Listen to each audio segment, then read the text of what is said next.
आपके दरमियान में है और मजलिस इत्तेहादुल मुस्लिमीन मध्य प्रदेश की सियासत को वो कांग्रेस बनाम बीजेपी नहीं चलने देगी।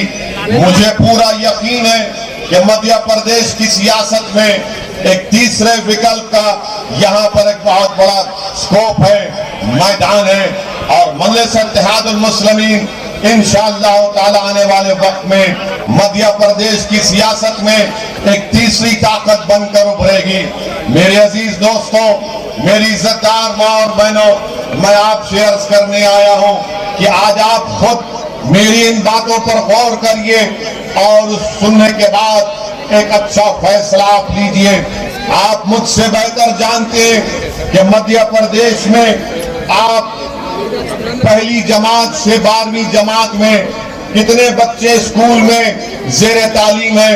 तो गवर्नमेंट के आदादो शुमार और डेटा ये बताता है कि 1,60,00,000 के करीब बच्चे और बच्चियां फर्स्ट क्लास से 12वीं जमात में एनरोल्ड हैं। मैं पूछना चाहता हूं भाजपा के लोगों से, मैं पूछना चाहता हूं मध्य प्रदेश के मुख्यमंत्री से, मैं जानना चाहता हूं कांग्रेस के कमलनाथ से कि आप मुझ पर तो उंगलियां उठाते हैं, मुझ पर इल्जाम लगाते हैं। भारत में अगर किसी सियासतदान पर सबसे ज्यादा अगर किसी पर इल्जाम लगाया जाता है तो उसका नाम असदुद्दीन ओवैसी है। मुझे इन इल्जामात की परवाह नहीं है। आप और इल्जाम लगाओ, बल्कि इल्जाम लगाने की आपकी मशीनरी में और इजाफा कर दो। मगर मैं जो सवाल कर रहा हूं, अगर मध्य प्रदेश में पहली जमात से 12वीं जमात तक 1,60,00,000 बच्चे एनरोल्ड हैं, तो बताओ उसमें मुस्लिम अल्पसंख्यक समाज का, मुस्लिम अकलियत का कितना परसेंटेज है। तो आपको जानकर हैरत होगी कि इसमें मुसलमान का परसेंटेज कितना निकलता है। आप खुद यकीन नहीं करेंगे कि मुस्लिम एनरोलमेंट अगर 7% आबादी है मध्य प्रदेश में, तो बमुश्किल 4% भी मुसलमानों के बच्चे और बच्चियां पहली जमात से 12वीं जमात में पढ़ते हैं। क्या इसका जिम्मेदार मैं हूं?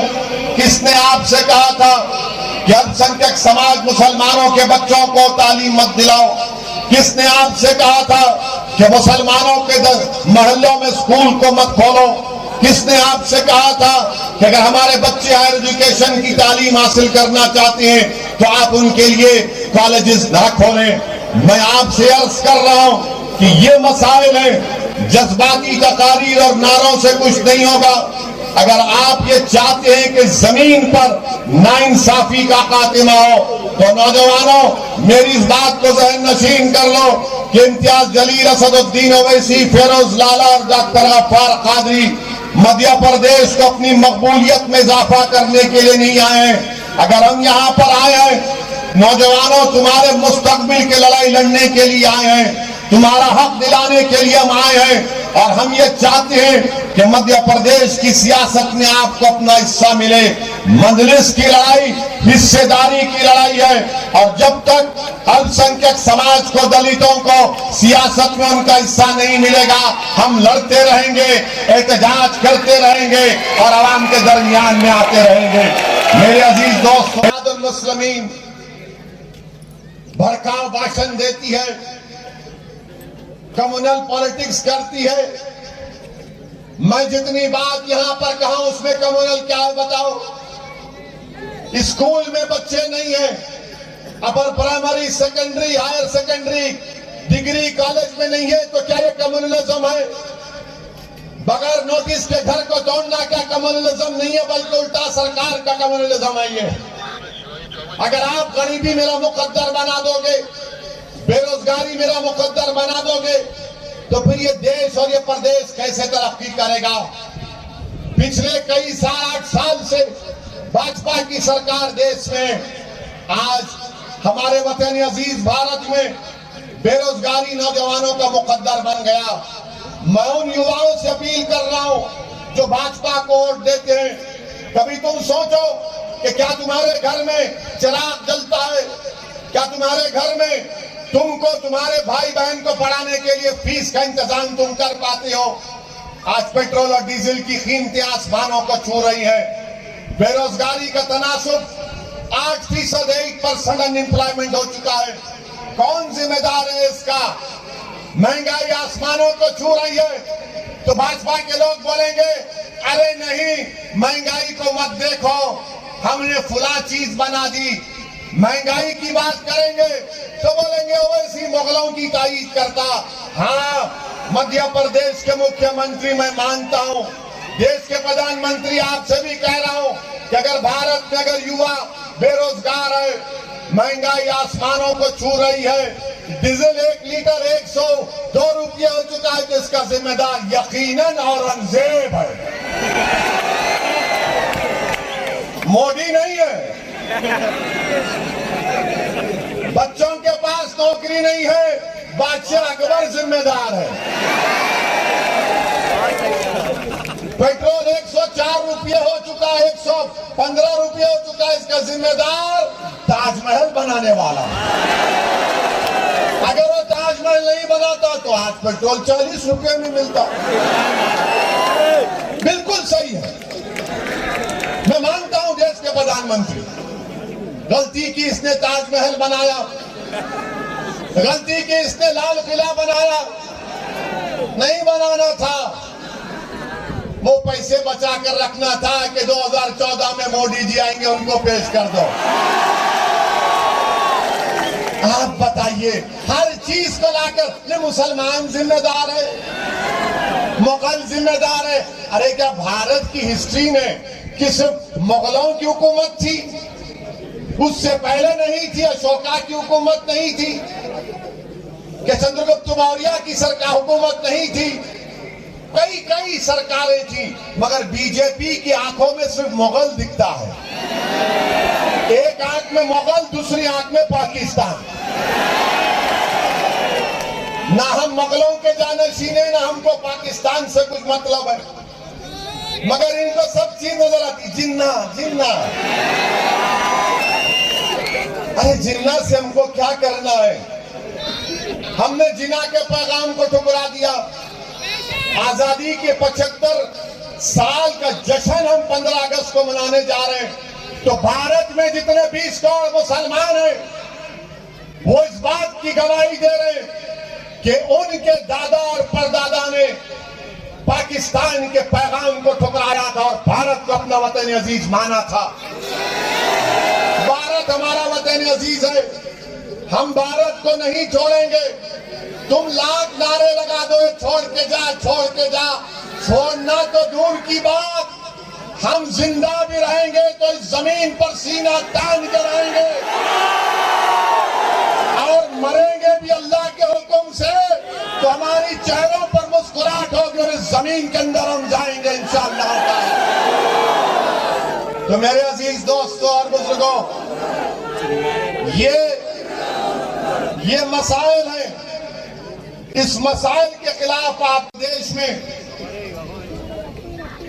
एमपी का इलेक्शन हुआ, पार्लियामेंट का, यहां पर कांग्रेस क्यों हारी? मेरी वजह से हारी। बताओ, कमलनाथ जो फोन कर करके अपने चमचों से डरा रहे हैं, कमलनाथ को डराने के दिन चले गए। अब हम तुमको डराने आए यहां पर। कमलनाथ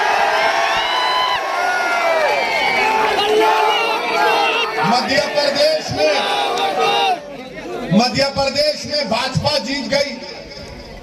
एमपी के इलेक्शन में ज्यादा सीट उनको आ गए। शायद कमलनाथ का बेटा जीता ना, एक जीता शायद, बेटे को जिता दिए, बेटे को जिता दिए, पार्टी को हरा दिए। कमलनाथ, तुमने बेटे को जिताया, पार्टी को हराया और जिम्मेदार ओवैसी नहीं। कमलनाथ, तुम मिले हुए हो मोदी से। जब बेटा जीत सकता तो तुम्हारी पार्टी का नुमाइंदा क्यों नहीं जीता?